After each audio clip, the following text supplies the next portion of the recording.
हाँ जी, 12th class students, welcome again यार। तो हम लोग क्या कर रहे थे बेटा, एनसीईआरटी के क्वेश्चंस कर रहे हैं बोर्ड एग्जाम की रिवीजन के लिए। फर्स्ट 2 चैप्टर्स हमारे charges and field, potential and capacitance done हो गया। और आज हमने क्या स्टार्ट करना है बेटा, करंट इलेक्ट्रिसिटी। तो यार टाइम वेस्ट नहीं करते, सीधा स्टार्ट करते हैं। करंट इलेक्ट्रिसिटी टॉपिक आ रहा है अपना नेक्स्ट चैप्टर। और उसमें पहले हम क्या करेंगे बेटा, सॉल्व क्वेश्चंस, ठीक है। उसके बाद फिर बैक एक्सरसाइज के, और फिर एडिशनल एक्सरसाइज के सिलेक्टेड क्वेश्चंस करने जा रहे हैं। राइट है जी। तो स्टार्ट किया जी हमने। ये क्वेश्चंस आपके आगे बेटा किसके, chapter 3 current electricity. Solve example से हम क्या कर रहे हैं बेटा, स्टार्ट कर रहे हैं। तो पहला क्वेश्चन है बेटा, ड्रिफ्ट वेलोसिटी पे बेस्ड। पढ़ो इस क्वेश्चन को थोड़ा ध्यान से। एग्जांपल 3.1, ये estimate the average drift speed of conduction electrons in A copper wire. बात किसकी चल रही है बेटा, कॉपर वायर की बात चल रही है। ड्रिफ्ट स्पीड हमने कैलकुलेट करनी है। एरिया ऑफ क्रॉस सेक्शन दे रखा है, करंट भी दे रखा है। तो इसको सॉल्व करना अगर मैं स्टार्ट करूं बेटा, तो गिवन में क्या क्या हो गया, area of cross section it is 1.0 into 10⁻⁷। देखो आंसर तक मैं नहीं पहुंचाऊंगा, मैं आपको हिंट दे दूंगा, फार्मूले में वैल्यू पुट करवा दूंगा, आंसर अपने आप कैलकुलेट करके देख लेना। सॉल्व एग्जांपल के तो आंसर बेटा आपके पास एनसीईआरटी बुक में वैसे भी क्या होंगे, अवेलेबल होंगे, ठीक है। बैक एक्सरसाइज के भी हम सॉल्व करेंगे, आंसर तक जो पहुंचता होगा पहुंचा देंगे, लेकिन हम कैलकुलेशन में बेटा ज्यादा टाइम वेस्ट नहीं करने वाले। ओके, तो एरिया ऑफ क्रॉस सेक्शन दे रखा है, कह रही है करंट, करंट भी दे रखा है 1.5 ampere. Assume that each copper atom contributes रफली 1 कंडक्शन इलेक्ट्रॉन। मान के चल रहे हैं कि जो कॉपर की वायर है उसमें हर कॉपर एटम कितने इलेक्ट्रॉन प्रोवाइड कर रहा है, 1 इलेक्ट्रॉन प्रोवाइड कर रहा है।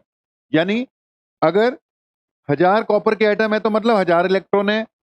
1 मिलियन कॉपर के एटम है मतलब 1 मिलियन इलेक्ट्रॉन है, मतलब जितने इलेक्ट्रॉन उतने ही कॉपर के एटम माने जाएंगे, उससे इजी हो जाएगा।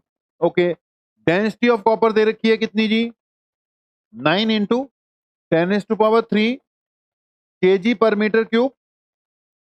ओके, और मास, एटॉमिक मास इसका दे रखा है 63.5 एटॉमिक मास यूनिट, ठीक है ना, 63.5 यूनिट्स बोलते हैं। ओके, उसके बाद बी पार्ट भी है बेटा, बी पार्ट पे बाद पे चलते हैं। पहले ध्यान से समझना कैसे करना है इस क्वेश्चन को। ज्यादातर केसेस में देखो एनसीईआरटी ने एक सैंपल क्वेश्चन दे दिया कि डेंसिटी दी होगी जी। अब डेंसिटी के टर्म्स में इसको कैसे हमने सॉल्व करना है, ध्यान से सुनना। ड्रिफ्ट वेलोसिटी बेटा हमने कैलकुलेट करनी है, करंट करंट दे रखा है, एरिया भी दे रखा है। तो हमारे पास सबसे पहले कौन सा फार्मूला माइंड में आता है, I is equal to A into N into E into V D. अब इस क्वेश्चन की बात करो, करंट गिवन है, area of cross section given है, ड्रिफ्ट वेलोसिटी निकालनी है। इलेक्ट्रॉन पे जो चार्ज होता है 1.6 इंटू 10⁻⁹ वो नोन है। यानी अगर मैं ये फार्मूला यूज करता हूं ड्रिफ्ट वेलोसिटी कैलकुलेट करने के लिए, V D is equal to I divided by A N E. तो यहां पे बेटा अभी एन हमारे पास अवेलेबल नहीं है। एन इस फार्मूले में क्या होता था, it is number of electrons per unit volume. इस फार्मूले में बेटा एन क्या होता है, number of electrons per unit volume, जिसको हम नंबर डेंसिटी भी बोलते हैं। Number of electrons per unit volume यानी कि नंबर डेंसिटी। ओके, अब हमें बेटा पहले ये कैलकुलेट करना पड़ेगा। अगर डायरेक्ट दिया होता तो दूसरी बात थी। अब ये क्वेश्चन है, बड़ा इंपॉर्टेंट क्वेश्चन है, इसके ए बी सी कई पार्ट हैं, सारे के सारे ध्यान से देख लेना। समय लग जाएगा इसको कवर अप करने में, कुछ 10-12 मिनट लगेंगे, लेकिन इसको देखना पड़ेगा आपको। राइट है जी। अब एन निकालने के लिए बेटा आपको क्या करना पड़ेगा, एन होता है number of electrons per unit volume. समझो बात को। अब इसने बोला जितने कॉपर के एटम्स हैं उतने ही इलेक्ट्रॉन्स होंगे, क्योंकि हर कॉपर का एटम कह रहा है रफली 1 इलेक्ट्रॉन प्रोवाइड कर रहा है। तो number of electrons per unit volume की बजाय मैं इसको number of copper atom upon volume भी कह सकता हूं। अब किसी भी सब्सटेंस में कितने एटम्स होते हैं, उसके लिए अगर मैं उसके नंबर ऑफ मोल्स निकाल लूं और उसको एवोगैड्रो नंबर से मल्टीप्लाई कर दूं तो नंबर ऑफ एटम्स आ जाएंगे। तो जितनी भी वायर है उसमें अगर मुझे नंबर ऑफ एटम्स निकालने हैं तो मैं क्या लिखूंगा यहां पर, number of moles into Avogadro number. Avogadro number की वैल्यू भरवा देंगे 6 इंटू 6.023 इंटू 10⁻23 होता है, लेकिन उसको अप्रोक्सीमेटली 6 इंटू 10⁻23 लिख लेंगे, राइट है। नीचे क्या होगी, वॉल्यूम। ओके, अब ये जो छोटा एन है, वैसे नंबर ऑफ मोल्स के लिए भी छोटा एन यूज होता है, लेकिन इस फार्मूले में ये जो स्मॉल एन है number of electrons per unit volume है। देखो कैसे कन्वर्ट किया जा रहा है, आगे से मैं डायरेक्ट फार्मूला यूज करना सिखवा दूंगा आपको, ठीक है। ये पूरा करने की जरूरत नहीं है, फर्स्ट टाइम आया तो कंसेप्ट क्लैरिटी के लिए आया कैसे ये भी बता रहे हैं। अब नंबर ऑफ मोल्स कैसे निकालते थे बेटा, नंबर ऑफ मोल्स निकालने के लिए हम करते थे मास इन ग्राम्स। मास किस में होना चाहिए बेटा, mass in gram divided by gram molecular mass. ये हो गया नंबर ऑफ मोल्स, ये हो गया एवोगैड्रो नंबर, और नीचे क्या है, वॉल्यूम। ठीक है जी। अब n इक्वल हो गया मास इन ग्राम्स। अब इस मास इन ग्राम्स को अगर मैं, ध्यान से सुनते रहें, n इज इक्वल टू बेटा इसको क्या लिखा, मास, नीचे क्या हो गया मॉलिक्यूलर मास, ये क्या हो गया एवोगैड्रो नंबर, और नीचे क्या हो गया बेटा वॉल्यूम। ये मास है बेटा, लेकिन मास इन ग्राम्स है, it is mass in grams. Unit का थोड़ा ध्यान रखना पड़ेगा।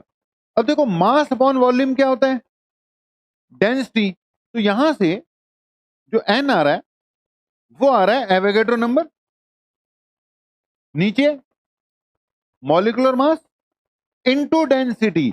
आपने आगे से याद रख लेना है कि अगर आपको डेंसिटी दे रखी हो और छोटा n निकालना हो, number of electrons per unit volume, तो कैसे निकालेंगे, एवोगैड्रो नंबर डिवाइडेड बाय उस मटेरियल का मॉलिक्यूलर मास। जैसे कॉपर का मॉलिक्यूलर मास यहां पे दे रखा है 63.5 इनटू डेंसिटी। अब डेंसिटी में थोड़ा सा लोचा है, यहां पर क्या पंगा है, यहां पर ये जो डेंसिटी जब मैंने ली ना तो ये मास इन ग्राम्स है, लेकिन दी होगी ये हमें ऐसे यूनिट में दी होगी केजी पर मीटर क्यूब में।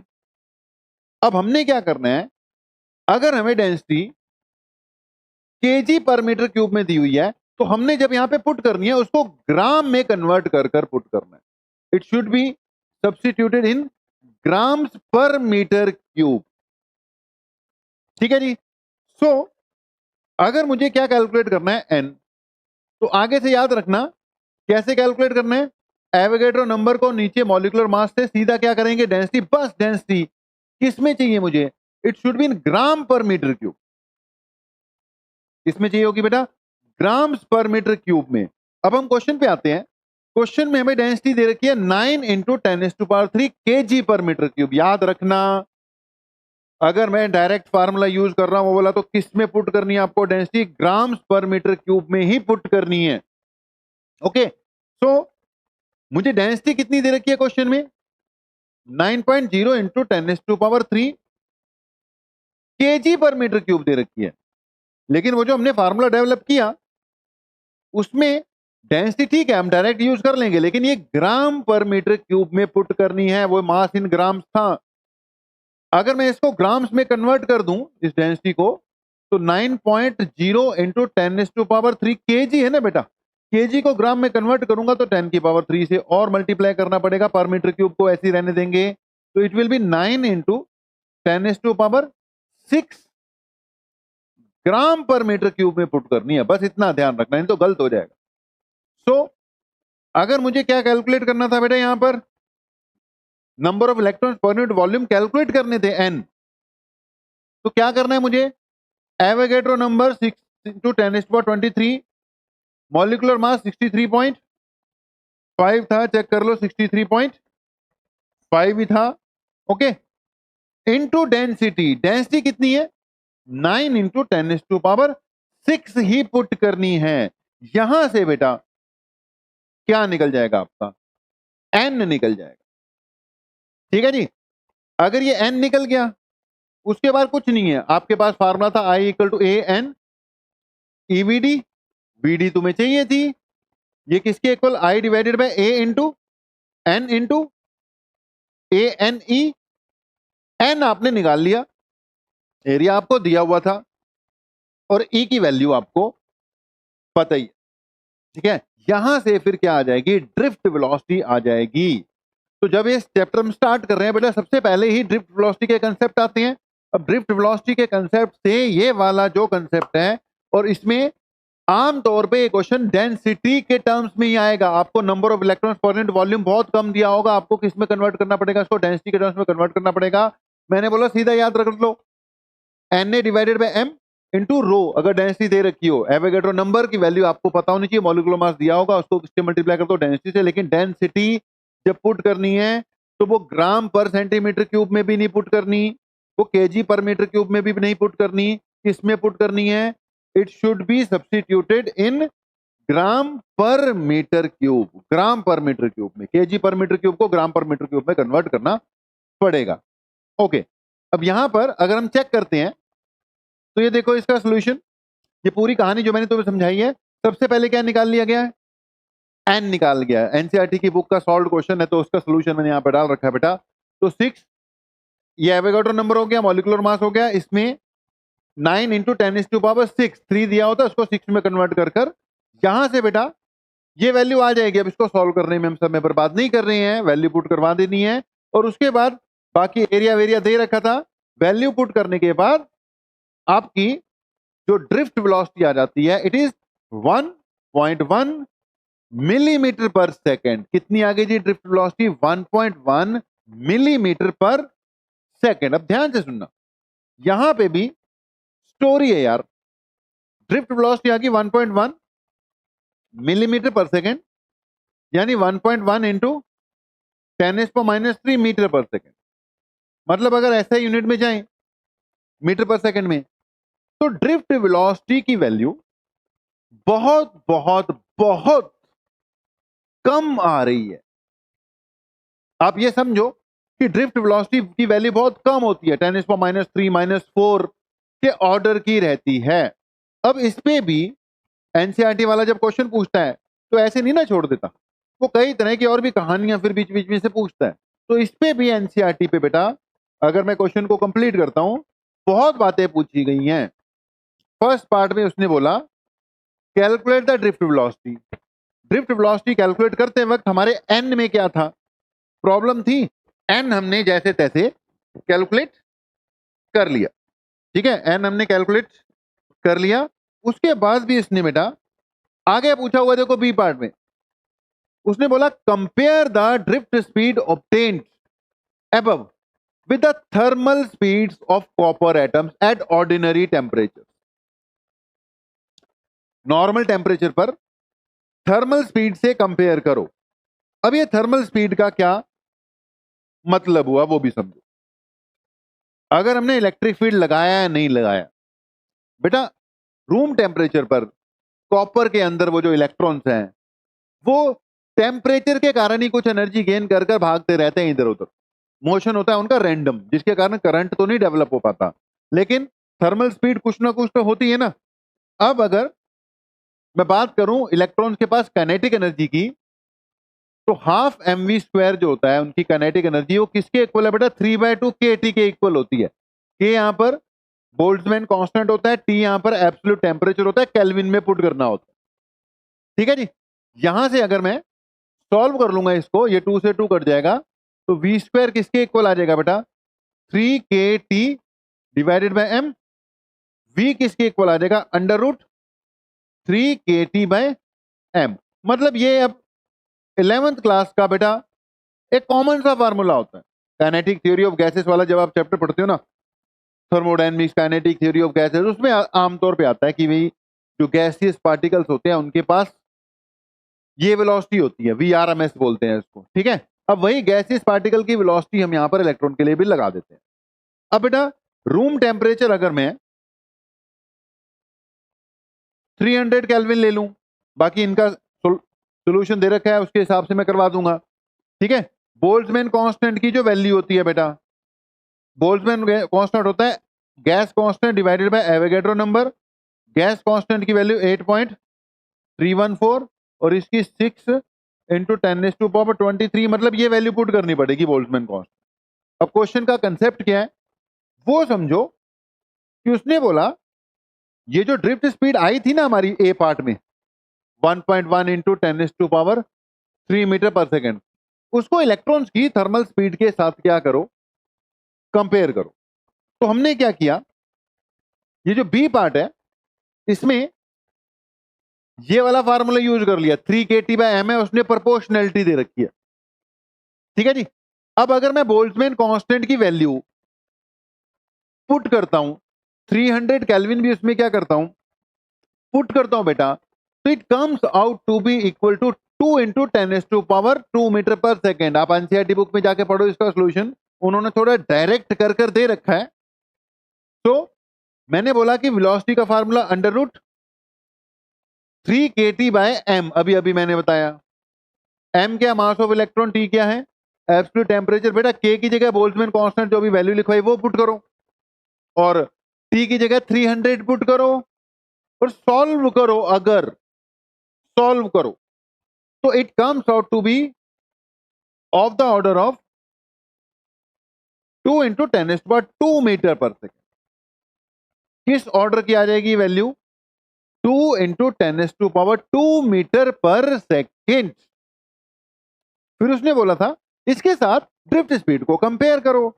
अब ड्रिफ्ट स्पीड हमारी कितनी आई थी, ये थर्मल स्पीड है, ड्रिफ्ट स्पीड कितनी आ गई थी बेटा, इट वाज 1.1 इंटू 10⁻³ मीटर पर सेकेंड। अब कहानी ये है कि अगर दोनों को कंपेयर करते हैं तो दोनों में बहुत फर्क, ड्रिफ्ट स्पीड बहुत कम है, 10⁻³ मीटर पर, चींटी की चाल से चलते हैं इलेक्ट्रॉन अगर ड्रिफ्ट वेलोसिटी की बात करो। तो थर्मल स्पीड बथेरी है, काफी हाई है, 100 मीटर पर सेकेंड है, 200 मीटर पर सेकेंड। लेकिन ये जो वेलोसिटी है बेटा ये रैंडम है, इलेक्ट्रॉन इधर उधर बेहिसाबे घूमते रहते हैं, तो करंट में कोई कंट्रीब्यूशन नहीं कर पाती।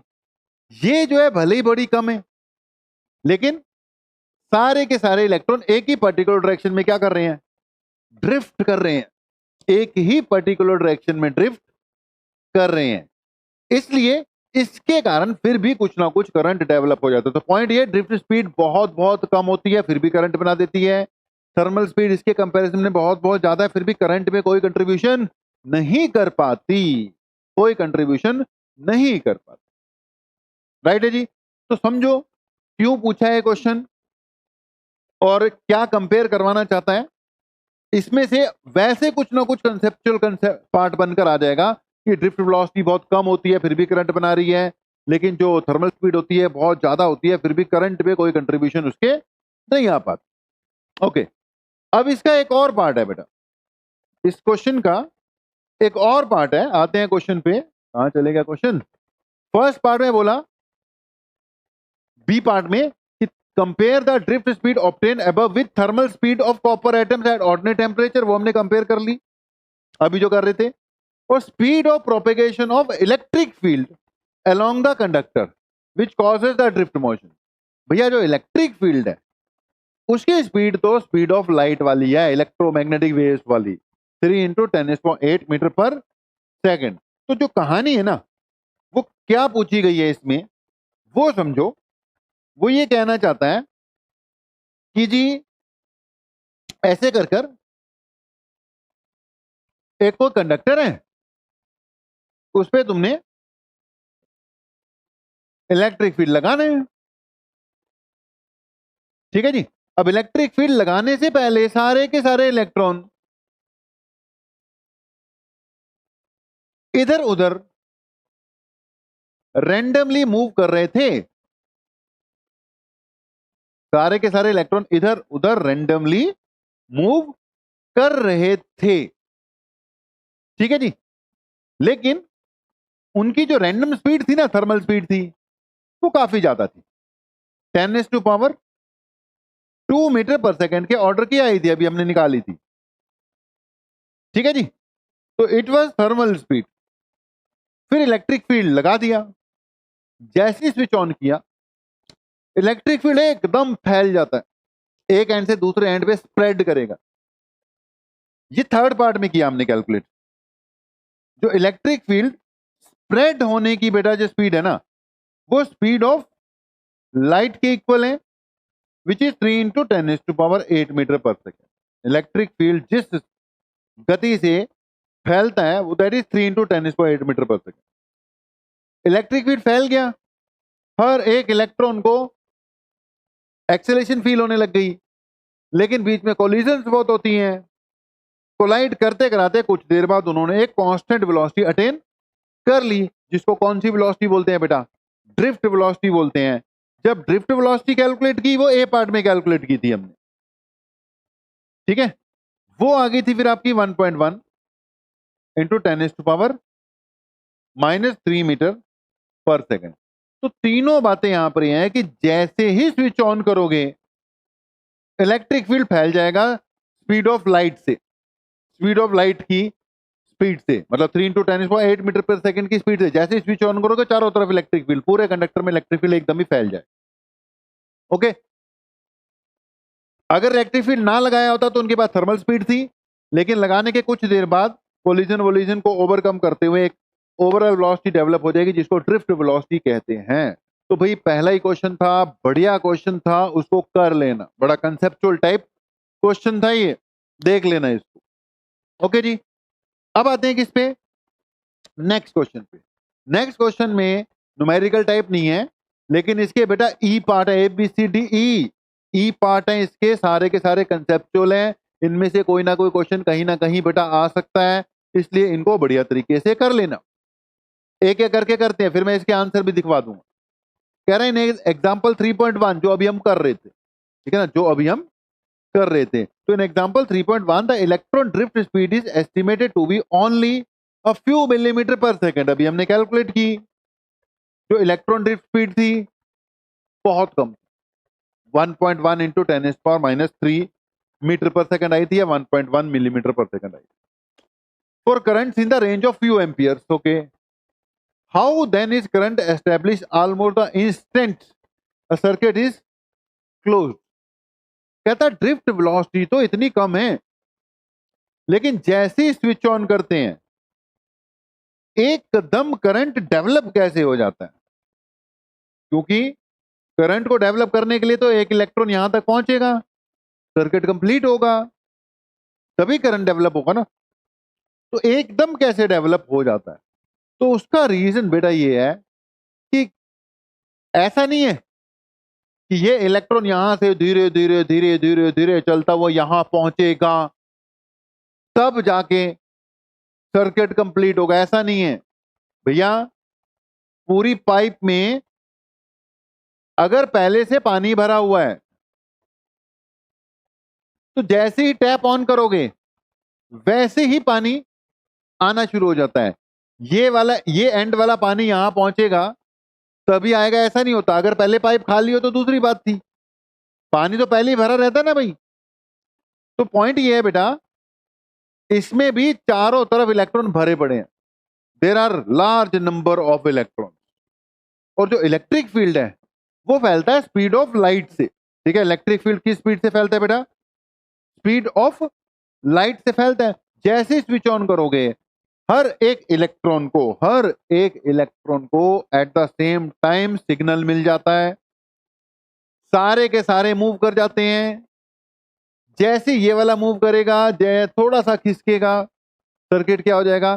कंप्लीट हो जाएगा। और ये कितनी स्पीड से होता है बेटा? जितनी स्पीड से इलेक्ट्रिक फील्ड फैलता है। और इलेक्ट्रिक फील्ड किस स्पीड से फैलता है? 3 इंटू 10⁸ मीटर पर सेकेंड स्पीड ऑफ लाइट से। तो एकदम ही सर्किट कंप्लीट हो जाना है और एकदम ही करंट चल जाना है। तो फर्स्ट पार्ट का आंसर क्या लिख रखा है, आप पढ़ भी सकते हो। Electric field establish throughout the circuit almost instantly causing, electric field एकदम इंस्टेंटली एस्टेब्लिश हो जाता है चारों तरफ with the speed of light, causing at every point a local electron drift, हर एक इलेक्ट्रॉन को एक ही वक्त पे ड्रिफ्ट मिल जाती है। Establishment of current does not have to wait the electrons from one end conductor travelling to the other end. वही मैं बता रहा था भैया, एक एंड के इलेक्ट्रॉन दूसरे एंड तक जाएंगे, ऐसा वेट करने की जरूरत नहीं होती, अपने आप ही हो जाता है एकदम ही सब। और क्योंकि इसमें बहुत सारे इलेक्ट्रॉन्स हैं इसलिए करंट एकदम ही फ्लो करने लग जाता। ठीक है, पढ़ लेना है इसको बढ़िया तरीके से, एक बार पढ़ लेना, आंसर आपकी बुक में दे रखा है। ओके, अब बढ़ते हैं थोड़ा आगे। ए पार्ट हो गया, बी पार्ट पे। The electron drift arises due to the force experienced by electron in the electric field inside the conductor. Okay, कह रहा है कि जो इलेक्ट्रॉन में ड्रिफ्ट मिलती है वो जो इलेक्ट्रिक फील्ड के कारण फोर्स लगता है F is equal to Q, इसके कारण मिलती है। Okay, but force should cause acceleration, लेकिन फोर्स के कारण तो क्या होनी चाहिए, एक्सेलरेशन होनी चाहिए। Why then do the electrons acquire a steady average drift. तो फिर सारे के सारे इलेक्ट्रॉन्स को अगर एक्सेलरेशन मिलती रहती है तो एक स्मूथली एक स्टेडी ड्रिफ्ट वेलोसिटी क्यों नहीं अटेन कर पाते। भाई रीजन, इलेक्ट्रॉन्स जो हैं वो बिल्कुल मतलब ये नहीं है कि भागे चले जा रहे हैं, खाली जगह नहीं है। पूरे कंडक्टर के अंदर इलेक्ट्रॉन के साथ साथ बहुत सारे कॉपर के आयंस भी हैं जिनको इमोबाइल आयंस कहते हैं। जब इलेक्ट्रॉन्स चलते हैं तो ये उन आयंस के साथ टकरा भी जाते हैं। जब इलेक्ट्रॉन्स चलते हैं तो ये उन आयंस के साथ बेटा कोलाइड भी करते हैं।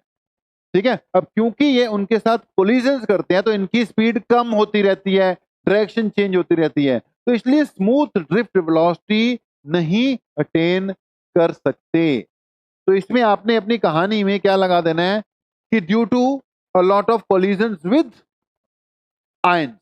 ठीक है, आयंस के साथ खूब सारी कोलिजन होती रहती है। बी पार्ट का आंसर देखो, each free electron does accelerate, बढ़िया है, एक्सिलरेट तो होता है, increasing its drift speed, drift speed बढ़ जाती है until it collides with a positive ion, until it collides with a positive ion of the metal।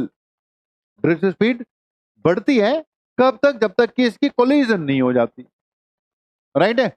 It loses it drift speed after collision but starts to accelerate and increases drift speed again. टक्कर लगते ही इसकी speed कम हो जाती है लेकिन electric field तो लगा हुआ है, वो फिर से स्पीड बढ़ाता है। Okay, only to suffer collision again, और कहता फिर से स्पीड बढ़ाता है टक्कर खाने के लिए, कोलिजन दोबारा होनी है, एंड सो ऑन।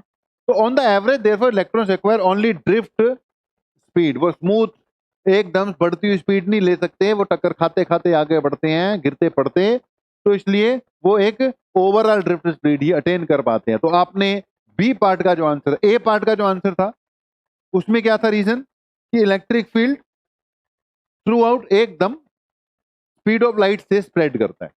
ये मेन पॉइंट देना है, उसके बाद कहानी बना देना जो भी है। इसमें मेन कहानी में जो मुद्दा रहेगा कोलिजन विद आयन, आयंस के साथ क्या होती है, उनकी कोलिजन होती है। अब आते हैं सी पार्ट पर। If the electron speed is so small, अगर इलेक्ट्रॉन की स्पीड इतनी ही छोटी है, 1.1 इंटू 10⁻³ मीटर पर सेकेंड, चींटी की चाल, 1.1 इंटू 10⁻³ 1.1 mm, एक सेकंड में 1.1 mm, बहुत कम स्पीड है। ओके, तो कह रहा है अगर ये स्पीड इतनी ही कम है and electron charge is small, और ऊपर से इलेक्ट्रॉन का चार्ज भी बहुत छोटा है, how can we still obtain large amount of current in a conductor. तो हम इतने करंट कहां से ऑब्टेन कर लेते हैं भैया, due to large number of free electron. इसका एक ही answer, due to large number of free electron, बहुत ज्यादा फ्री इलेक्ट्रॉन्स होते हैं। एक की स्पीड बहुत कम है और चार्ज भी बहुत कम है, लेकिन बेटा इतने ज्यादा होते हैं ये कि ओवरऑल मिलकर ये सफिशिएंट करंट बना देते हैं। ठीक है, तो एक ही आंसर इसका, due to large number of free electron. Simple, because देखो मैंने अपना आंसर दे दिया, ये एनसीईआरटी का आंसर है कि simple because the electron number density is enormous, because electron number density is enormous. कितनी, 10⁻²⁰ 29 पर मीटर क्यूब। किस ऑर्डर की है बेटा? 10⁻29 पर मीटर क्यूब के ऑर्डर की है। ओके, बहुत ज्यादा है। ओके, तो आप अपने आंसर बनाते रहो, क्या क्या लिखना है। D part, when electron drift in a material metal from lower to higher potential, does it mean that all the free electrons of the metal are moving in the same direction? नहीं भैया, जरूरी नहीं है कि वो same direction में चल रहे हैं, बस उनकी कोशिश है कि वो पॉजिटिव टर्मिनल की तरफ मूव करते रहे। कोलिजन होती है, उनकी डायरेक्शन क्या हो जाएगी? चेंज हो जाएगी। ठीक है, वो कुछ भी हो सकती है। उसके बाद इलेक्ट्रिक फील्ड के कारण वो फिर से in the direction of electric field, negative है तो पॉजिटिव टर्मिनल की तरफ मूव करना है उनको, तो opposite to the direction of electric field, मतलब मुड़ने की कोशिश में लग जाते हैं। तो इसका आंसर बेसिकली क्या है? नो है पहले तो। व्हेन इलेक्ट्रॉन, तो मतलब क्वेश्चन में पूछा क्या है कि क्या उनकी सबकी डायरेक्शन सेम होती है, तो उसका आंसर तो बेटा क्या है? नो है। बाकी कहानी बनानी पड़ेगी। बाय नो मीन्स, देखो एनसीईआरटी वाला क्या कर रहा है, by no means the drift velocity is superposed over the large random velocities of electrons. Overall बेटा वेलोसिटीज जो होती हैं वो कैसी होती हैं? रैंडम होती है, सबकी डायरेक्शन सेम नहीं है। ई पार्ट भी है बेटा इसका, वो भी देख लो। कहता are the paths of electron straight lines between the successive? नहीं भैया, स्ट्रेट लाइन नहीं है। अगर इलेक्ट्रिक फील्ड ना लगा होता, इन the absence of electric field, एक कोलिजन और दूसरी कोलिजन के बीच का डिस्टेंस स्ट्रेट लाइन है। लेकिन इलेक्ट्रिक फील्ड लग गया तो एक कोलिजन और दूसरी कोलिजन के बीच का जो पाथ है वो स्ट्रेट लाइन नहीं हो सकता बेटा, अगर इलेक्ट्रिक फील्ड लगा हुआ है। अब कोलिजन के बाद मान लो इधर को जा रहा है, लेकिन इलेक्ट्रिक फील्ड लगने के कारण ये इसकी टेंडेंसी होगी कि ये मुड़े ना, तो मुड़ने के चक्कर में इसका पाथ स्ट्रेट लाइन नहीं रह पाएगा। तो इसका आंसर भी क्या है बेटा? नहीं। Are the paths of electron straight line between successive collision with the positive and in the absence of electric field, presence of electric field. देखो एब्सेंस वाले में हाँ है, प्रेजेंस वाले में ना है। अगर इलेक्ट्रिक फील्ड नहीं लगा होगा तो ठीक है, स्ट्रेट लाइन, क्योंकि उनको मोड़ने वाला कोई नहीं है। लेकिन अगर इलेक्ट्रिक फील्ड लगा होगा तो स्ट्रेट लाइन नहीं। ठीक है जी, आंसर देख लेते हैं इसका क्या कह रहा है। आंसर में लिखा हुआ है in the absence of electric field the paths are straight line. देखो हमारा आंसर सही है। एब्सेंस में कैसा होगा बेटा? Paths are straight line. In the presence of electric field paths are generally curve. Electric field लग जाएगा तो कर्व्ड हो जाएगा, नहीं होगा तो स्ट्रेट लाइन। राइट है जी। तो बेटा A B C D E सही क्वेश्चंस थे, कर लेना। अब आते हैं किस पे? एग्जांपल 3.3, 3.3 और 3.4 वेरी वेरी इंपॉर्टेंट क्वेश्चन। ये एक टॉपिक आता है बेटा आपके बुक में, टेम्परेचर डिपेंडेंस ऑफ रेजिस्टेंस या टेम्परेचर डिपेंडेंस ऑफ रेजिस्टिविटी। ठीक है, टेम्परेचर डिपेंडेंस ऑफ रेजिस्टेंस या टेम्परेचर डिपेंडेंस ऑफ रेजिस्टिविटी नाम का टॉपिक आएगा। तो बेटा वो टॉपिक भी अपने आप में क्या है? वेरी वेरी इंपॉर्टेंट है। और उस पे बेस फिर ये जो क्वेश्चंस है, दो क्वेश्चन आएंगे अभी, 3.3 3.4 आएगा, उसके बाद दो क्वेश्चन आएंगे इसके बैक एक्सरसाइज में। ये 3 या 4 क्वेश्चन कर लेना, इससे बाहर इसमें से क्वेश्चन नहीं आएगा इस टॉपिक में। ओके, पढ़ते हैं चलो। फार्मूला आपको याद करवा देंगे कौन सा लगना है। ये कहता है electric toaster uses nichrome for its heating element when a negligibly small current passes through it, its resistance at room temperature is. Okay, temperature पहले क्या दे रखा है? रूम टेम्परेचर 60 डिग्री सेल्सियस यानी 27 प्लस, खैर इसको डिग्री में भी रख सकते हैं। ठीक है, डिग्री से करते हैं, 27 चेंज ही होता है ना, डिग्री सेल्सियस। इस वक्त रेजिस्टेंस इसका कितना दे रखा है बेटा? 75.3 ohm. Okay, when the toaster is connected to 230 volt supply, current settles after a few seconds to a steady value of 2.68 ampere. कुछ देर बाद जब हमने इसको वोल्टेज कितनी दी? 230 वोल्ट, इसका करंट कितना हो गया? 2.68 एम्पेयर पे जाके रुक गया। What is the steady temperature of the nichrome? वो कौन सा टेम्परेचर था, हमें वो फाइंड करना है। The temperature coefficient of resistance alpha भी दे रखा है क्वेश्चन में 1.7 इंटू 10⁻⁴ पर degree Celsius.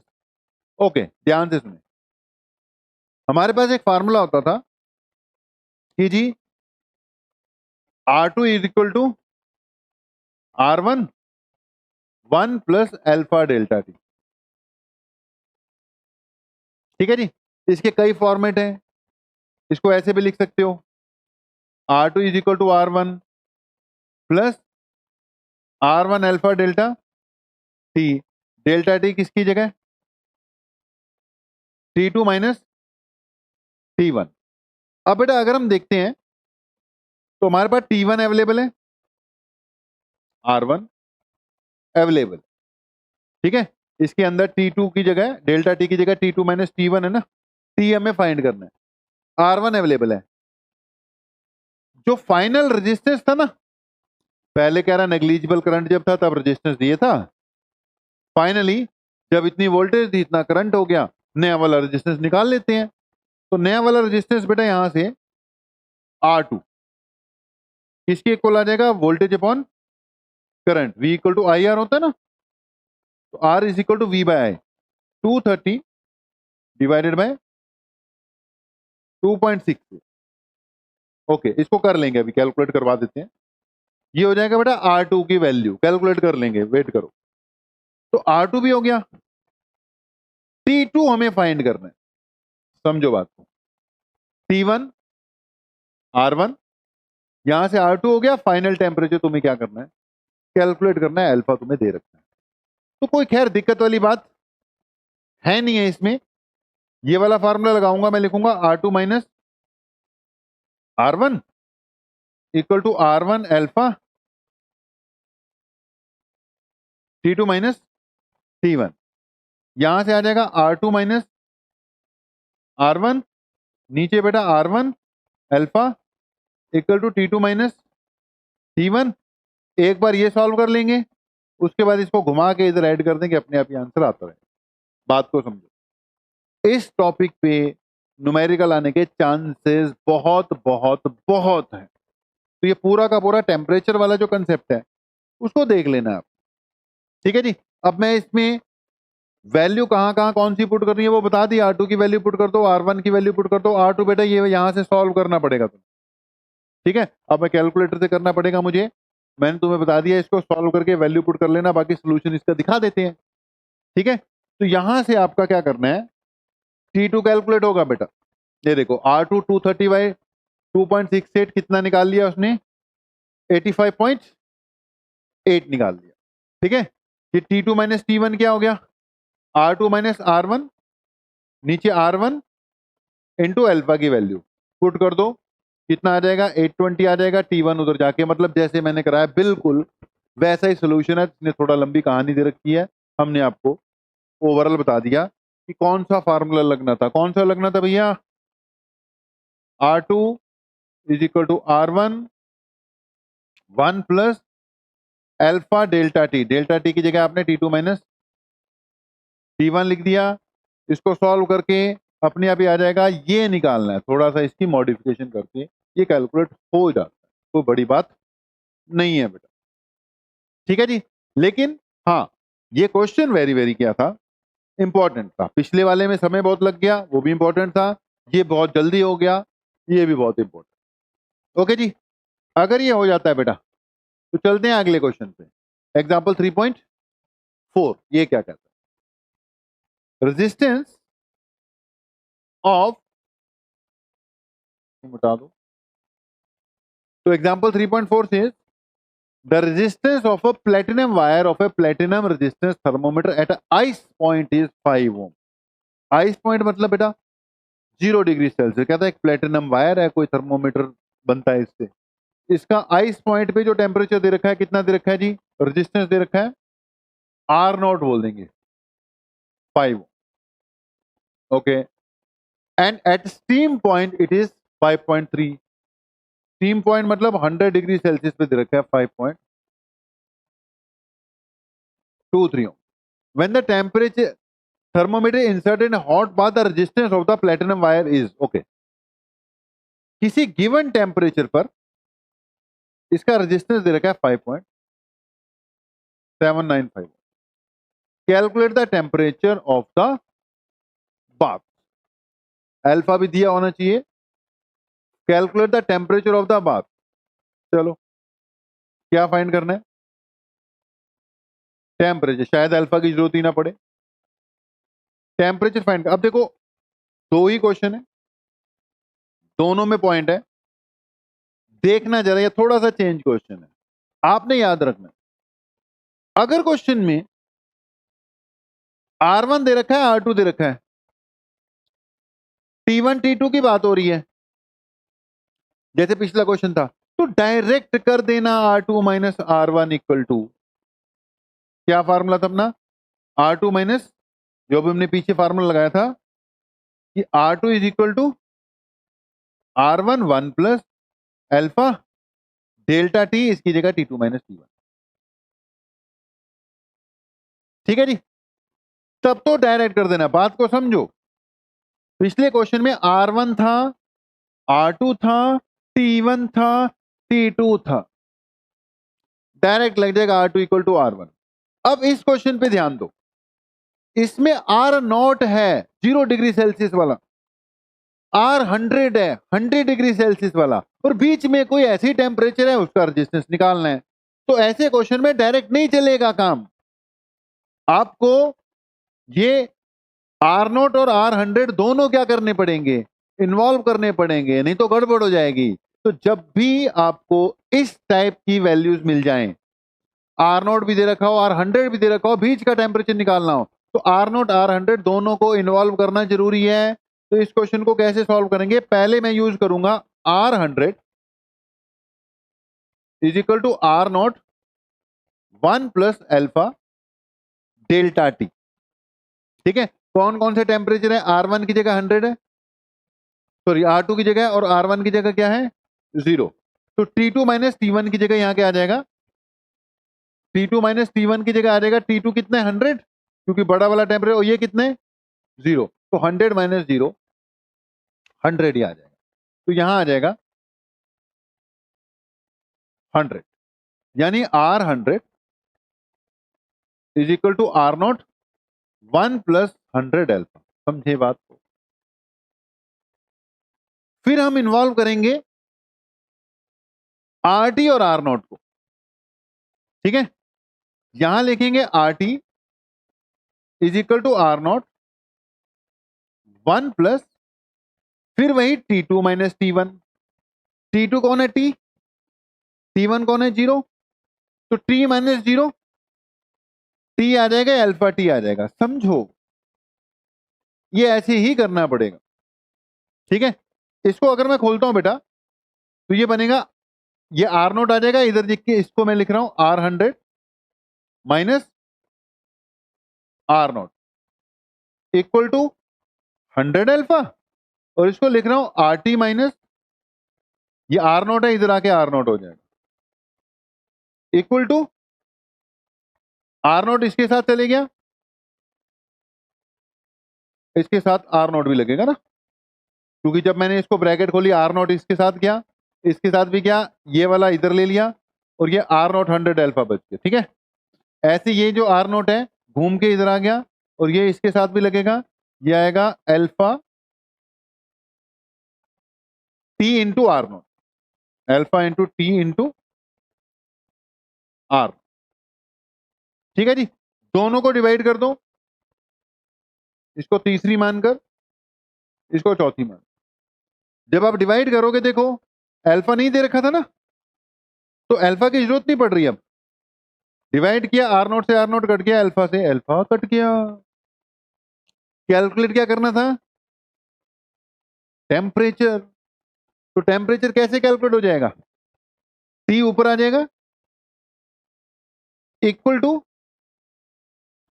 RT minus R0 upon R100 minus R, value put कर दो, सीधा आंसर है 100 भी बचेगा, ठीक है। ये RT माइनस R0 ऊपर चढ़ा था ना बेटा, यहां पर 100 भी था। ये फार्मूला अगर आपको डायरेक्ट याद रह जाता है बढ़िया बात है, लेकिन पॉइंट यह है कि बंदा कितने फार्मूले डायरेक्ट याद करेगा। तो बस याद रखो दोनों फार्मूले, दोनों क्वेश्चन है, 3.3 भी 3.4 भी। 3.4 का अपना कंसेप्ट है, वो डायरेक्ट ही हो गया। 3.3 सॉरी, तो 3.4 में ये तीन चीजें इन्वॉल्व थी। जब भी 0-100 बीच का कोई टेम्परेचर आर टी, तो ऐसे ही होगा R T minus R naught. R T की जगह क्या पुट कर दोगे, ये वैल्यू, आर नॉट की जगह गिवन, आर 100 की जगह गिवन, आर नॉट की जगह गिवन, 100 से क्या कर देना, मल्टीप्लाई कर देना। ओके जी, सोल्यूशन चेक कर लो। R T minus R naught upon R 100 minus R naught into 100। ठीक है जी, कैसे आया वो भी समझा दिया। हाँ, अगर कोई डायरेक्ट याद रख लेगा, लेकिन पॉइंट ये बता कितने के फार्मूले डायरेक्ट याद रख लोगे।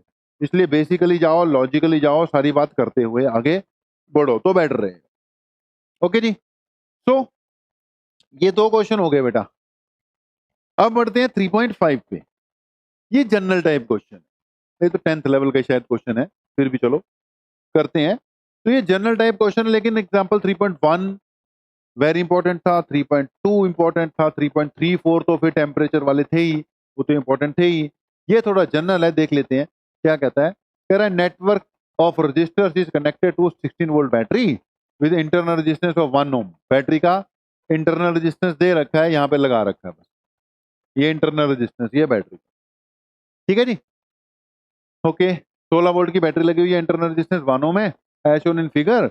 Compute the equivalent resistance of the network. इस पूरे नेटवर्क का क्या निकालना है, इक्विवेलेंट रेजिस्टेंस निकालना। Obtain the current in the each resistor, हर रजिस्टर का क्या निकालना है, करंट भी निकालना। Obtain voltage drop across A B and B C, A B and A B and A B and A B and A B B C C D, A B B C. यहाँ की voltage निकालनी है, यहाँ की भी निकालनी है, और यहाँ निकल जाएगा, कोई दिक्कत वाली बात नहीं है। 10th लेवल का ही क्या है क्वेश्चन है। क्या करना है बेटा, पहले तो नेट रेजिस्टेंस निकालना है। 4 और 4 पैरेलल में, 2 12 और 6 पैरेलल में निकाल लेते हैं। ठीक है, 4 और 4 तो क्या हो जाएगा, 2 हो जाएगा। तो 4 और 4 बोला क्या हो गया, 2। बीच में कौन है, 1। 12 और 6, 12 इंटू 6, 12 प्लस 6। 2 हो पैरेलल में तो R1 R2 bye R1 plus R2 लगा देते हैं। तो हमने क्या लगा दिया, R1 R2, R1 plus R2, 12 plus 18, 6 दिए 18, 4 आ गया। ठीक है, ये जो तीसरा वाला पार्ट था बेटा, इसका रेजिस्टेंस कितना हो गया, 4 हो गया। ओके, ये 16 वोल्ट की बैटरी है, और यहां पे भी लगा हुआ है। अब ये सारे के सारे कैसे हो गए, सीरीज में। ठीक है, 4 4 का 2 था, 1 था, 4 4 1 5 6 7 8, टोटल रेजिस्टेंस कितना हो गया, 8 ओम हो गया। तो आर नेट फर्स्ट पार्ट तो आ गया अपना, आपका आंसर। ए पार्ट कह रहा था नेट रेजिस्टेंस निकाल दो। नेट रेजिस्टेंस कितना आ गया जी, it is 8 ohm. Net resistance is equal to 8 ohm. Okay, B part, net resistance किसके इक्वल आ गया, 8 ओम के इक्वल आ गया। अब आते हैं किस पे, बी पार्ट पे। बी पार्ट में क्या बोला, obtain current in each resistor. हर एक रजिस्टर का क्या चाहिए, करंट। तो बेटा करंट किसके इक्वल होता है, net voltage upon net resistance. Net voltage है 16, नेट रेजिस्टेंस है 8, ये कितना आ गया, 2 एम्पियर। तो यहां से करंट कितना चला, 2 एम्पियर। सब सीरीज में है, 2 एम्पियर 2 एम्पियर 2 एम्पियर, और यहां पे भी कितना आ गया, 2 एम्पियर। लेकिन जब मैं यहां पे आऊंगा, यहां से चला 2 एम्पियर, ये दोनों इक्वल हैं, दो पार्ट में बंटना था, 1 एम्पियर 1 एम्पियर। तो उसने ईच रजिस्टर बोला था, इन दोनों में से जब यहां से भैया 2 आ रहा है तो 2 बराबर है, 2 बराबर पार्ट में बट जाएगा। इसमें से तो सीधा कितना आ गया, बीच वाले में से 2 एम्पियर। यहां से भी कितना आ गया, 2 एम्पियर। इसका निकालना पड़ेगा। ठीक है जी, इस पार्ट का हमें निकालना पड़ेगा। निकल जाएगा, कोई दिक्कत वाली बात नहीं है। पहले वोल्टेज निकाल लें। ये जो दोनों पार्ट मिलकर थे, इनका 2 एम्पियर था, रेजिस्टेंस 2 था, voltage equal to V is equal to I R, तो 2 2 जा 4 वोल्ट। ठीक है जी, ये 2 है, 1 है, ये कितनी खाएगा 2 वोल्ट। टोटल कितनी है 16, लेकिन टोटल कितनी है जी 16 है। ठीक है, अब ये कितनी वोल्टेज ले रहा है बेटा 4 वोल्ट, ये कितनी बोला है 2 वोल्ट, तो कितनी होगी 4 और 2 6, इसको कितनी मिलेगी, इट इज टेकिंग 442 था, 2 वोल्ट 4 ले रहा है, इसको कितनी वोल्टेज मिल जाएगी जी 10 वोल्ट। ठीक है, देखिए आंसर तो नहीं गड़बड़ हो रहा, नहीं नहीं 10 वोल्ट नहीं मिलेगी, एक नीचे वाला भी पड़ा। ठीक है जी, पहले नीचे वाले की निकाल लें। ये 4 वोल्ट खा गया, 2 वोल्ट खा गया, इस ये भी तो खाएगा ना, ये कितनी खाएगा 2 इंटू 1 2 वोल्ट। अब इसके लिए कितनी बच गई 8 वोल्ट बच गई, टोटल 16 होगी। देखिए इसकी तो बेटा वोल्टेज निकालने के लिए हमें इसका रेजिस्टेंस पता था, करंट पता था, इसलिए हमने 2 2 जा 4 कर दिया, ये 2 1 जा 2 हो गया, ये भी 2 हो गया। अब ये 8 कैसे निकली, टोटल 16 थी ना भाई, तो 4 5 6 7 8, 16 में से 8 निकाल दिया, इसके लिए 8 वोल्ट बच गई। ठीक है, तो और क्या आ गया आपके पास, ए बी के क्रॉस वोल्टेज कितनी आ गई 4 वोल्ट, इसके क्रॉस कितनी आ गई 2 वोल्ट, और यहां पे भी पूछी हुई थी वो कितनी आ गई बेटा 8 वोल्ट। अब इन दोनों के इंडिविजुअल करंट भी आ जाएंगे, कैसे, दोनों पैरेलल में है, अगर 8 वोल्ट टोटल है तो इसको भी 8 वोल्ट मिल रही है, इसको भी 8 वोल्ट मिल रही है।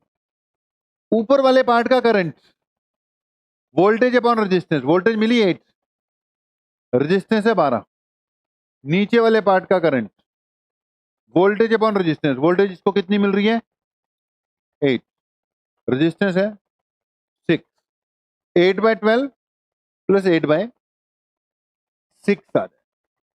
ठीक है जी, इसको सॉल्व कर लेना, दोनों का टोटल करें तो नेट करंट 2 एम्पियर था, 2 एम्पियर आना चाहिए, चेक कर लेते हैं एक बार, 8 बाय 12 प्लस 8 बाय 6, हमने एलसीएम लिया, कितना आ गया 12 आ गया, यहां 8 आएगा प्लस यहां पे कितना आ जाएगा 16।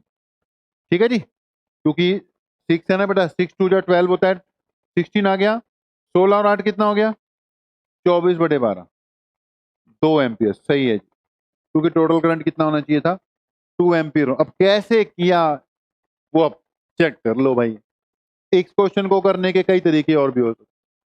ठीक है, मतलब सिंपलेस्ट जो मेथड था वो यही था, कैसे कैसे किया वो आप समझ लो, वीडियो को रिवाइंड कर कर देख लेना। ओके, अब बढ़ते हैं अगले क्वेश्चन की ओर। ये हो गया, एक बार आंसर अगर कंफर्म करने हो तो नेट रेजिस्टेंस 4 5 6 और एक 7 कैसे निकाला हमने, तो कितना निकाला था 8 निकाला था, ये ठीक है 7 ही है, ऊपर वाले पार्ट का 7 था, इंटरनल रेजिस्टेंस जोड़ दोगे तो 8 हो गया था, करंट कितना आ गया था 2 एम्पियर आ गया था, बाकी आंसर भी बेटा मिलाते रहना। ठीक है जी, वो हो जाएगा। अगले क्वेश्चन पे आते हैं। ओके, 3.6 किरचॉफ लॉ का यूज होगा। ठीक है, 3.6 क्वेश्चन किरचॉफ लॉ का यूज होगा, टिपिकल सा क्वेश्चन है, मैं अपने हिसाब से करा दूंगा, और भी बहुत से तरीके होते हैं, 2 किरचॉफ लॉ के क्वेश्चन है, ये पूरा करा दूंगा, और जो अगला क्वेश्चन है आपका उसको बस इक्वेशन बना के छोड़ दूंगा, बाकी सॉल्व अपने आप करते रहना। ठीक है, तो एग्जांपल 3.6 कहता है battery of 10 volt and negligible internal resistance is connected across a diagonally opposite corners of a cubical network. 12 resistor दे रखे हैं, each resistance 1 ohm, determine the equivalent resistance of the network and the current along each edge of the cube. क्या find करना है बेटा हमने, equivalent, determine equivalent resistance of the network and the current along each edge of the cube. Okay, अब इसका बेटा equivalent resistance find करना है, उसके लिए ये एनसीईआरटी का डायग्राम है, ठीक है ना, उसने करंट डिस्ट्रीब्यूट कर रखी है, अब इसके हिसाब से मैं करके दिखा देता हूँ, लेकिन इसी के हिसाब से कर कर दिखा देता हूँ। वैसे मैं करता तो इस 3 एम्पियर की जगह क्या लेता, 6 एम्पियर लेता है। तो अब कर रखा है इन्होंने बेचारों ने, इसी के हिसाब से कर देते हैं। ऐसे ऐसे क्यूब है बेटा, यहां से इसने कितना करंट चलाया, 3 एम्पियर, क्योंकि क्यूब में ओवरऑल जो भी रजिस्टर लगे हुए हैं वो सारे के सारे कैसे हैं, सेम लगे हुए हैं, आर मान लिया। ओके, और उसने equivalent resistance of the network इस ए और मतलब डायगनली ऑपोजिट एंड्स के बीच में, देखो क्लियर सा नहीं है क्वेश्चन, उसको बताना चाहिए इक्विवेलेंट रेजिस्टेंस चाहिए कौन कौन से एंड के अक्रॉस चाहिए। अगर हमें डायगनली ऑपोजिट एंड्स के अक्रॉस चाहिए तो इसका रिजल्ट उसी का रिजल्ट आ पाएगा भी यहाँ पर। बाकी चेंज कर दोगे तो चेंज होता है, जैसे इन दोनों एंड्स के क्रॉस हो तो कुछ और आएगा, इन दोनों एंड्स के क्रॉस कुछ और आएगा, ये डायगनली ऑपोजिट के क्रॉस निकालना है। ठीक है जी, यहां से 3 एम्पियर चलाया, इस पॉइंट पे आके 3 पार्ट्स में बढ़ रहा है करंट, आप चेक कर सकते हो 3 इक्वल पार्ट्स में करंट बढ़ रहा है। तो जब यहां से करंट 3 इक्वल पार्ट्स में बढ़ा, इधर आई चले गया, इधर आई चले गया, इधर भी कितना चले गया, आई चले गया। ठीक है जी, ओके। अब जब ये करंट यहां पे पहुंचा, ये 2 इक्वल पार्ट्स में बटा। ठीक है जी, जब ये 2 इक्वल पार्ट्स में बटा तो ये I/2 हो गया, ये भी क्या हो गया, I/2 हो गया। ठीक है जी, ये वाला जो करंट है बेटा यहां पे भी 2 इक्वल पार्ट्स में बट गया, I/2 और I/2। जो इधर गया वो यहां पे भी बट गया, I/2 और I/2। मतलब यहां से करंट चला 1 2 3 पार्ट में बटा था, और आगे चलकर ये तीनों फिर से क्या हो गए, I/2 I/2 I/2 हो गए। अब ध्यान से समझना, ये I/2 यहां पहुंचा और ये I 2 पार्ट में बटा था I/2, और ये I/2 यहां पहुंचा, इधर से I/2 आया, ये वाला I/2 आया, ये दोनों मिलकर यहां पर जंक्शन रूल लग गया, I हो गए। ठीक है जी, ऐसे ही बेटा इधर से I/2 आ रहा था, इधर से भी I/2 आ रहा था, यहां मिलके ये फिर से क्या हो गए, I हो गए। इधर से I/2 आ रहा था, इधर से I/2 आ रहा था, यहां पे I/2 मिलके फिर से क्या हो गए, I हो गए। ठीक है, अब यहां से I आ रहा है, यहां से भी I आ रहा है, यहां से भी I आ रहा है, ये यहां तीनों मिलकर फिर से 3I हो गए, और ये वापस 3I निकला था, 3I पहुंच गया। मतलब करंट बैटरी के एक एंड से जितना बेटा निकलता है वो घूम घुमा के कट कटा के वापस उतना ही पहुंचना होता है, पहुंच गया उतना, 3I निकला था, 3I पहुंच गया। राइट है जी, सबसे पहला काम हमें क्या बनानी थी, करंट डिस्ट्रीब्यूशन बनानी थी। सबसे पहला काम बेटा हमें इसकी क्या रेडी करनी थी, करंट डिस्ट्रीब्यूशन रेडी करनी थी। मान लो करंट बन गया, अब इसके बाद लगेगा बेटा किरचॉफ लॉ। क्या लगेगा, किरचॉफ लॉ लग जाए। अब किरचॉफ लॉ क्या कहता है, ध्यान देना, उसके लिए कोई लूप पकड़नी पड़ेगी। मैंने कौन सी लूप पकड़नी है, ध्यान से सुनना, ये ये ये वाली लूप पकड़ेंगे, ये हमारी होगी क्लोज्ड लूप। ठीक है, अगर इस क्लोज्ड लूप का यूज करना है तो मुझे साइन कन्वेंशन लगानी पड़ेगी। उसके लिए पहले प्लस माइनस लगा दूं, करंट इधर जा रहा है तो ये प्लस लगेगा, ये क्या लगेगा, माइनस लगेगा। पता ही है आपको कि करंट हमेशा किधर से किधर, हायर पोटेंशियल से बेटा लोअर पोटेंशियल की ओर चलता है। तो ये प्लस इधर आ रहा है ना करंट बेटा, तो ये प्लस लगेगा, ये क्या लगेगा, माइनस लगेगा। ऐसी करंट इधर जा रहा है, ये प्लस लगेगा, ये क्या लगेगा, माइनस। ये प्लस होगा, ये क्या होगा, माइनस, क्योंकि करंट हमेशा प्लस से माइनस जाता है, और ये माइनस हो गया प्लस। ठीक है, बाकी किरचॉफ वोल्टेज लॉ लगाना तो हमें आता ही है।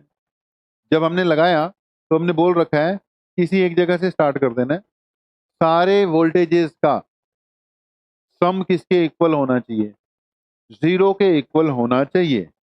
तो प्लस से माइनस गए, साइन कन्वेंशन के हिसाब से मैं यहां से स्टार्ट कर रहा हूं, ठीक है। इसके अक्रॉस जो वोल्टेज है, सारे के सारे बेटा रेजिस्टेंस कितने हैं, आर आर आर। तो यहां प्लस से माइनस, पहली बात तो माइनस, प्लस से माइनस पहुंचेंगे तो माइनस लगाएंगे, माइनस से प्लस पहुंचेंगे तो प्लस लगाएंगे। तो प्लस से माइनस मैंने लगाया माइनस, ठीक है। इसके अक्रॉस वोल्टेज कितनी आ गई, आई इंटू आर। प्लस से माइनस माइनस, ये आ गई आई बाय 2 इंटू आर। प्लस से माइनस माइनस, ये आ गया आई इंटू आर। और यहां से माइनस से प्लस, माइनस से प्लस क्या हो गया, प्लस, माइनस से प्लस, 10 किसके इक्वल आ गया, 0 के इक्वल आ गया, ठीक है जी। ये किसके इक्वल आ गया, 0 के इक्वल आ गया, ठीक है। 10 वोल्ट दे रखी थी, ई लगाना था हमने, खैर। अब ये आ गया जी 10 के इक्वल आ गया। चलो इसको जनरल करता हूं, 10 बाद में पुट करवाता हूं।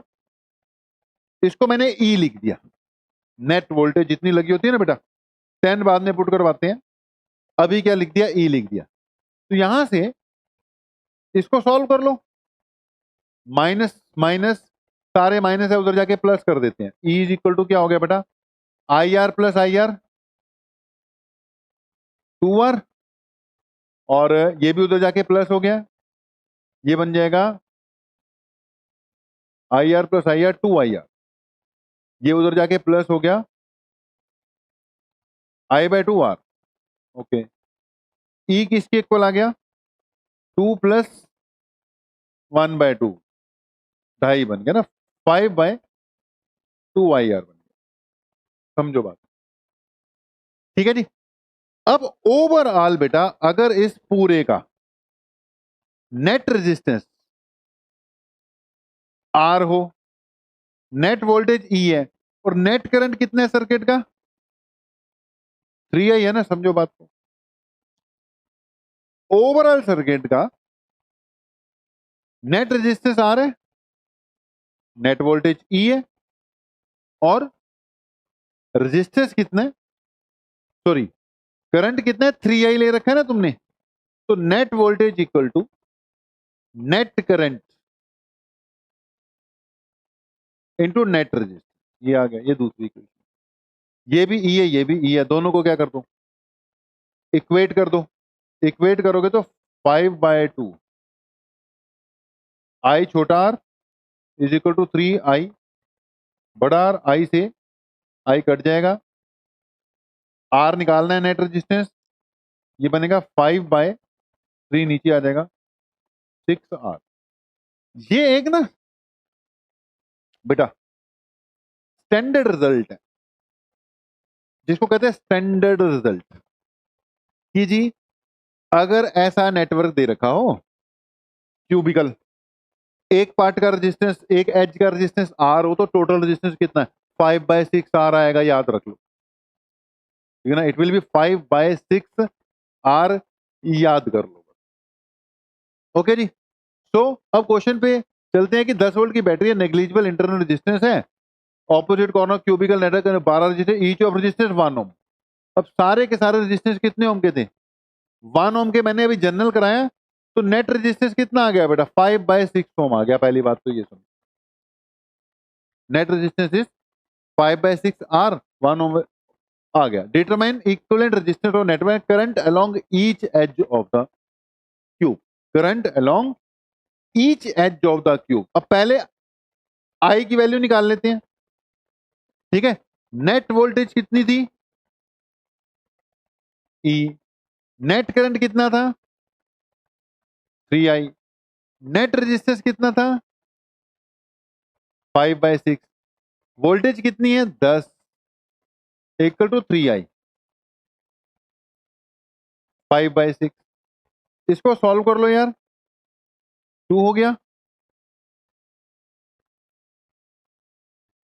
ये भी 2 हो गया। आई थिंक आई किसके इक्वल आ गया, 4M, ठीक है। सो जहां जहां पे आई लिखा हुआ है बेटा, वहां वहां कितना करंट है? 4 एम्पियर। जहां जहां पे आई बाई 2 लिखा हुआ है, वहां वहां पे कितना करंट हो जाएगा? 2 एम्पियर। तो जहां जहां पे भी जिस भी एज के क्रॉस आई बाई 2 है, वहां वहां कितना करंट लेना है आपने? 2 एम्पियर। और जहां जहां पे आई लिखा हुआ है, वहां वहां कितना ले लेना है? 4 एम्पियर ले लेना। ये ऐसे होना है, मतलब 5/6 रट्टा मार लो। अगर डायगनली ऑपोजिट एंड्स के बीच में है, तो क्यूब के अक्रॉस जो नेट रेजिस्टेंस है वो कितना होता है बेटा? 5/6 ही होता है। 5/6 ही होता है। ओके, सो आंसर कितना आ गया? R equivalent is equal to 5/6 अगर एक पार्ट का 6 है। ठीक है, ओवरऑल आई की वैल्यू कितनी आ गई? 4 एम्पियर। ठीक है, जहां जहां आई था वहां 4 था, जहां जहां आई बाय 2 था वहां पे कितना आ जाएगा? 2 एम्पियर आ जाएगा। तो आई थिंक ये वाला क्वेश्चन भी हो सकता है या हो जाएगा। अब देखो, अगर तो क्रिचॉफ लॉ पे किया हुआ क्वेश्चन आ जाता है तो भाई वो हो जाएगा। अगर क्रिचॉफ लॉ पे नया इक्वेशन, न्यू इक्वेशन बनाने वाला क्वेश्चन आता है जो आपको उसी वक्त सॉल्व करना है, तो उसमें बेटा आपको बड़े ध्यान से करना पड़ेगा। आंसर मैच होने में बड़ी दिक्कत होती है। तो मेरी सलाह ये होती है, जैसे ये क्वेश्चन है, तो अगर दो इक्वेशन बन रही हैं तो उसको तभी सॉल्व कर लो। लेकिन अगर आपके पास क्रिचॉफ लॉ का क्वेश्चन आया है और आपके पास 3 करंट इन्वॉल्व हो गए, I1 I2 I3, तो आप I1 I2 I3 की पहले क्रिचॉफ लॉ लगा के इक्वेशन बना लो। उसके बाद बाकी पूरा पेपर करो। समय बचेगा तो उन इक्वेशन को आके सॉल्व करो, नहीं बचेगा तो छोड़ दो, कोई चक्कर नहीं है। क्योंकि थोड़ी बहुत ही छोटी मोटी मिस्टेक भी हो गई तो आपका साइन का चक्कर पड़ जाएगा, आंसर गलत आ जाएगा, तो मेहनत करने का कोई फायदा नहीं होगा। तो जैसे ये जो क्वेश्चन है, इस टाइप का क्वेश्चन, वो तो पिछला वाला तो स्टैंडर्ड क्वेश्चन था यार, उसका 5/6 था।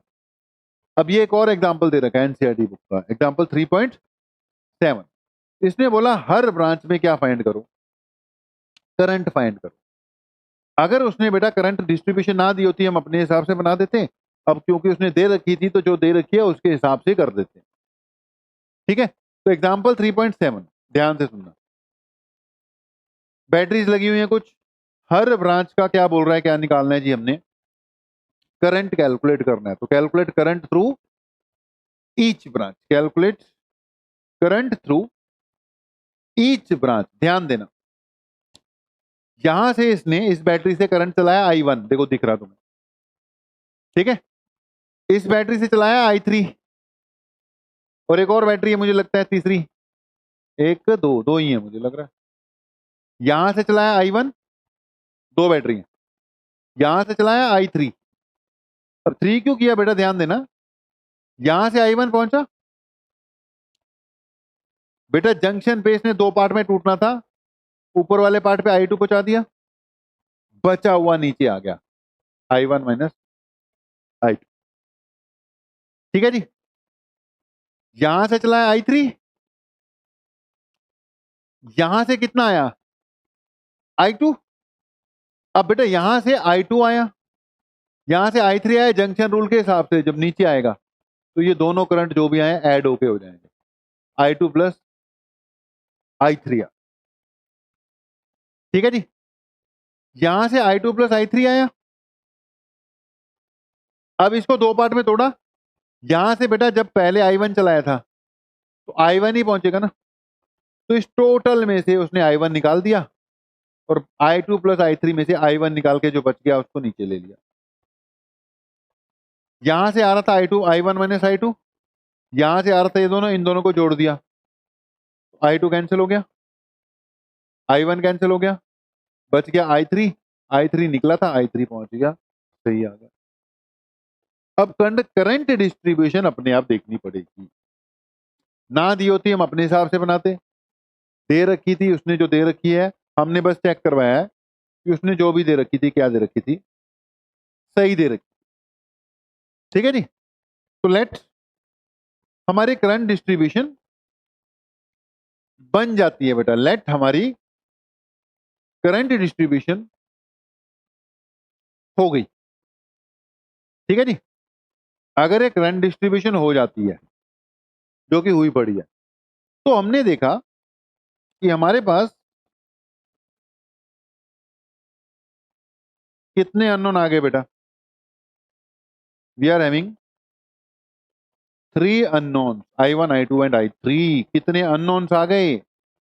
3 अननोन्स आ गए। कौन कौन से? I1, I2 and I3। ठीक है, तो they are 3 unknowns, I1, I2 and I3। अगर 3 अननोन्स है तो कम से कम कितनी इक्वेशन चाहिए होंगी हमें? 3 इक्वेशन चाहिए होंगी। अगर 3 अननोन है तो हमें कम से कम कितनी इक्वेशन चाहिए होंगी? 3 चाहिए होंगी हमें। 3 इक्वेशन बना के बस उसको क्या करना है? सॉल्व करना है। अब वो 3 इक्वेशन बनाने के लिए जरूर हमें बेटा किरचॉफ लॉ लगाना पड़ेगा। 3 इक्वेशन बनाने के लिए किरचॉफ लॉ लगाना पड़ेगा। उसके लिए हमने पहले थोड़ा साइन वाइन लगा दें। तो एक इक्वेशन तो मैं बनाऊंगा ये वाली, ABCD वाली। तो जब मैं ये लगाऊंगा, करंट ऊपर जा रहा है तो ये प्लस लगेगा बेटा, ये माइनस लगेगा। व्हाइट से लगाते हैं, ठीक है। ये प्लस, ये माइनस। ये नीचे आ रहा है करंट, तो ये वाला एंड प्लस होगा, ये माइनस होगा। इधर को जा रहा है तो ये प्लस होगा, ये माइनस होगा। बैटरी है, बैटरी का तो बैटरी के प्लस माइनस के हिसाब से लगाना होगा, ठीक है। तो हमने पहले ऊपर वाली लूप में बेटा 3 अननोन है, 3 इक्वेशन बनानी पड़ेगी। तो A B C A loop ली है मैंने। लूप का नाम जरूर लिखना है। तो in loop ABCA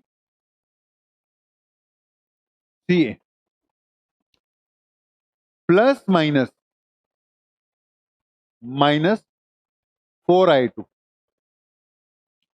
plus minus minus 2 into I2 plus I3। समझो बात को। Plus minus minus 1 into I1 minus plus equal to 0। पहली इक्वेशन, ये फर्स्ट इक्वेशन है, बस इसको ध्यान से देख।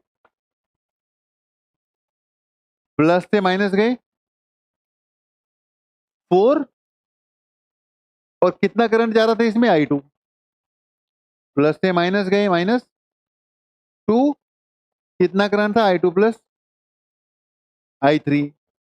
प्लस से माइनस गए माइनस 1 इंटू, और माइनस से प्लस, ये बननी है। थोड़ा इसको मॉडिफाई कर देंगे, ये बनेगी minus 4I2 minus 2I2 minus 6I2 बन रही है, 2I3 बन रही है, minus I1 equal to minus 10। यानी कि ये I1 plus 2I3 minus plus 6I2 equal to 10। ये पहली इक्वेशन बन गई, ठीक है जी। This is our first equation. अब बढ़ते हैं अगली पर। अगली ये वाली ले लो, ACDA। अगली लेंगे हम ACDA। साइन लगा लेते हैं इसमें। Plus minus minus plus, current इधर आ रहा है ना, तो ये प्लस आएगा, माइनस आएगा। और ये प्लस माइनस बैटरी का लगा ही हुआ है, ये लगा ही हुआ है। यहां से शुरू करते हैं। Plus minus minus 2 into I2 plus I3 minus I1, ठीक है। Minus 2I2 plus I3 minus I1 हो गया, ओके। माइनस से plus, plus 4 into I1 minus I2, okay. Plus minus minus 10 minus से plus, plus 1 into I1 equal to 0। बस कुछ गलती ना हो गई हो वो चेक कर लेना, ठीक है जी। अब इसको सॉल्व करो, -2i2 है, -4i2 है, मेरे ख्याल से -6i2 हो जाएगा, -2i3, i3 और है ही नहीं है, -2i1, -4i1, ठीक है, -4 -2, नहीं भैया, माइनस माइनस +2 है, माइनस माइनस प्लस, और ये हो जाएगा +4 i1, ये भी है +1, तो 4 + 1 5 और 2, पेन नीचे गिर गया भैया, उठाते हैं, रुक जाओ, 4 + 1 5 और 2 7, प्लस आ रहा है, +7 i1 -10 = 0। ये बन गई भैया कौन सी तुम्हारी second equation, it is our second equation. Okay, तो ये सेकेंड इक्वेशन, जोश में आके पेन नीचे गिर गया था भैया, ये सेकेंड इक्वेशन हो गई, ठीक है, इसको 10 उधर ले जाओ, सबको प्लस कर दो, अपने आप कर लेना। अब ऐसे बेटा एक इसमें बना लो तीसरी इक्वेशन, किरचॉफ लॉ लगाकर, इसमें अगर मैं बनाता हूं कौन सी लूप लेंगे, बी